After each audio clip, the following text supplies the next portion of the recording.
Hey Trailblazer owners, today we're going to take a look at the Thule Wingbar Evo for flush rails on our 2025 Chevy Trailblazer. Now what we're going to do is see how well it fits and how easily we can install it. Now being a Trailblazer owner, you're fully aware that it's pretty limited as far as your cargo space, so this is going to help you as you go down the road. So being a Trailblazer owner, it's a pretty high probability you purchase this vehicle because it's flat towable. And what that means for you is this is gonna add to the amount of stuff you can bring along with you to make those memories. This gives you this entire roof to add a basket, kayak, carrier, bike carrier, whatever you can think of to get the most out of your time. Now, taking a closer look at what you're gonna do, this guy right here is based off of a wing design. The wing bar is shaped like a wing, and it's going to give you access to your top strip right here. So you have a T-channel slot so you can slide down T-channel accessories, and it also has a rubber strip that's going to help reduce your wind noise. Now, as far as the towers themselves, these guys are made of the same types of plastics that manufacturers use on a vehicle. So it's designed to deal with the harsh heat and cold, no matter where you are. So if you're in the Southwest or the Northeast during the wintertime, you're gonna be good to go with this guy.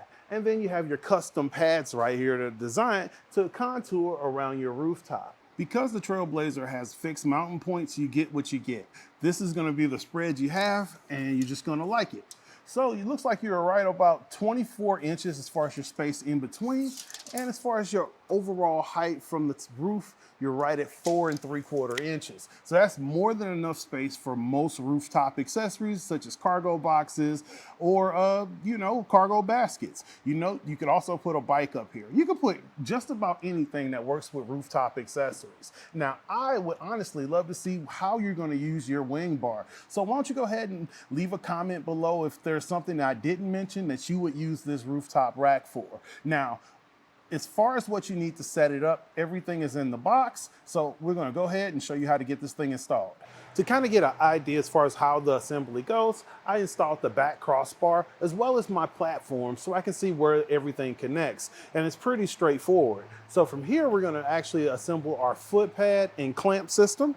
So I'm just gonna start with removing my wing bar end cap. You can just press and pull and it'll just slide out the end.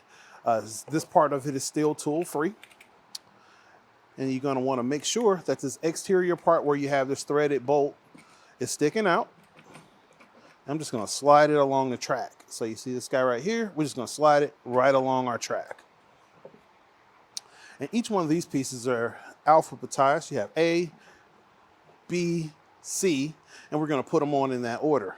So we're gonna make sure that these hooks are going towards the inside, and that's A. We have our pad that's gonna match up to the shape of the bottom of our foot. And this guy will just press right in. And we're gonna hook this guy down in here. So just so I can show you a little clearer, you can see how this matches up to that dip there, and you're just gonna hook that right on. And what holds it all together is this threaded bolt also. So you're just gonna twist this guy on here, hand tight, just enough to keep it together. All right, now we're gonna put our end cap back on and install it on our roof. So at this point, I'm just gonna reach across and just place it on top of my platform. And I'm gonna actually try to make my clamp around right here. I'm just gonna hand tighten. I'm not gonna use my torque wrench yet because I'm gonna need to make some more adjustments. So I'm gonna do the other side to make sure it's connected, and then I'm just gonna adjust my bar so it's symmetrical with the vehicle. All right, and now that I got it hand tight, I'm gonna actually use my tool, and I'm gonna go from side to side. So I'm not gonna tighten this all the way. I'm gonna go to the other side because it tends to pull a little bit, and I'm gonna go each side till I get it to right before it wants to torque. Once your wrench starts talking, you know it's tightening. From here, you're gonna be able to put the cover on your tower, and this is where you would actually lock it down if you added the Thule single key lockable option. Now, alternatively, you could go with something like the Thule Wingbar Edge right here that's gonna give you that cutoff here that gives you more of that OEM stock look. So again, this is Ed with etrailer.com taking a look at the Thule Wingbar Evo on our 2025 Chevy Trailblazer. Have a great day.